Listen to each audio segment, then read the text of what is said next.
annoys me a lot.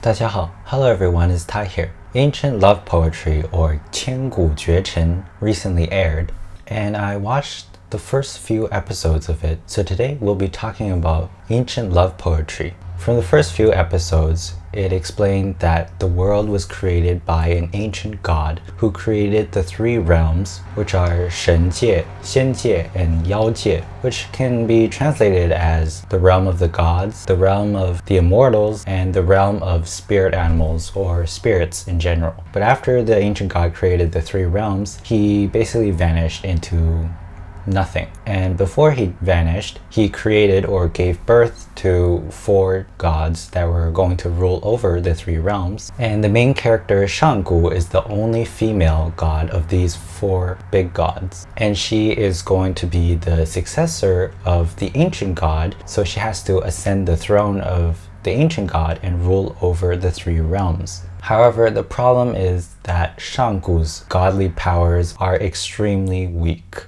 And so the other two gods, which are Tianqi and Zhiyang, they invited the fourth god, who is Baijue, to come and guide Shanggu and train her godly powers so that she can ascend and become the ancient god. Now obviously this is a romance drama, so there is a relationship going on between Baijue and Shanggu. Shanggu in the series is considered sort of a childish god, and Baijue is sometimes called an ice cube because of his cold attitude and his cold personality towards everyone. My first impression of this series was that it's a beautiful series. I'm not talking about the storyline or the acting or the characters. I'm talking about visual art, especially during the opening song. The opening song was sort of a Chinese painting or Chinese art was in the opening song, and it has a guofeng, or basically a Chinese culture inspired art. I feel like that really resonates with me because I personally really like Chinese culture inspired art. It feels to me that even though Chinese art isn't very accurate in depicting objects, but to me it feels that it has a deeper meaning to it. It's sort of like abstract art where there is a hidden meaning or like multiple meanings behind the art. Apart from the visual art, I really like the opening song as well. It's a gentle song and not a lot of sort of heavy beats, which suits my personal taste for music, which is sort of the gentle and soft music.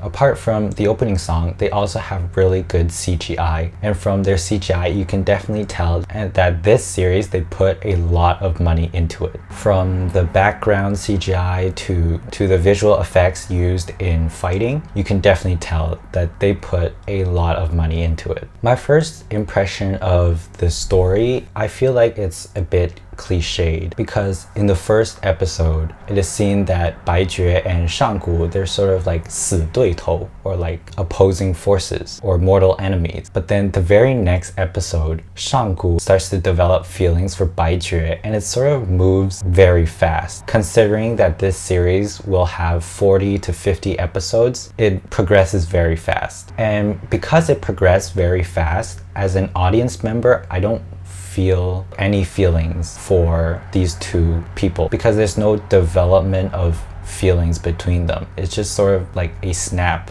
and she has feelings. Another thing is that I feel like this storyline is somewhat predictable. From the first few episodes, I feel like I can predict in what general direction the series will continue in. I feel that in future episodes, because Baijue trains Shanggu in her divine powers, Baijue is eventually going to have feelings developed for Shanggu. But because of his cold personality, he obviously might not expose it, might not show it. And then this big calamity is just going to fall upon Shanggu, and then Baijue is just going to come out and rescue her and maybe get injured or maybe goes missing in action, and then Shanggu is just going to be all depressed for a couple of years. Eventually, Baijue suddenly reappears again. Together, they defeat the final villain, and then they live happily ever after. I have not read the novel, but that is the feeling the series gives me, and I feel like it's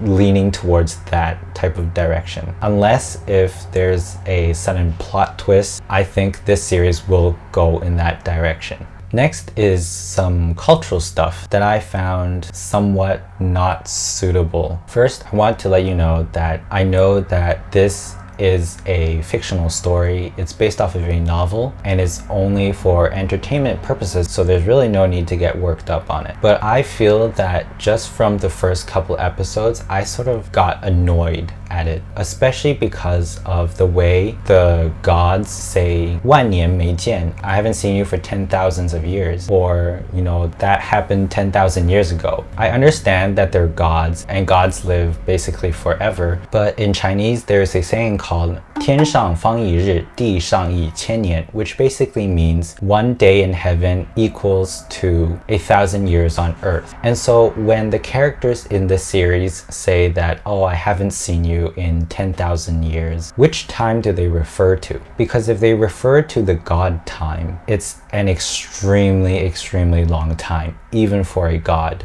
Because gods still live day by day, 12个时辰 for one day, or basically 24 hours a day, 365 days a year, and 10,000s of those years. It feels extremely long to me. But if they refer to the human time, which is just going to be 10 years in heaven, why would the gods use human time to measure? So the time unit sort of annoys me a lot. Another cultural thing that I found was that the series really humanifies gods and deities. The gods in the series are almost humanified to the point where if you don't tell me that these people are portraying gods, I would just think that they're normal humans or spiritual cultivators trying to cultivate to become a god. Especially when Baizhi got sick and Shanggu went to harvest some herbs to brew a medicine for him, it really does turn the gods into people. But I understand that this can't really be helped because first, it is a novel-based series, and so it's only for entertainment purposes only. And second thing is that gods or deities are sort of in a higher level than humans. And gods and deities obviously have their own type of interactions and society that we don't know about because we're not at that level. And so when people portray gods or deities in novels or series or even paintings, we tend to humanify them because we think of the gods in the shoes of a human rather than in the shoes of the gods, because we just don't understand the way God or deities interact in their society. So in the end, is this drama worth watching? Personally, I think every drama is worth watching because they put a lot of effort, a lot of money into making this series. Possibly 6 months of acting, editing is all crammed up into this 40-something hour series. And it's tough work, from acting to script writing to costume design to CGI, visual effects. It's all hard work put into every single series. So I personally think every drama is worth watching. If you don't like it, that's fine. There's no need to watch it. But Confucius once said,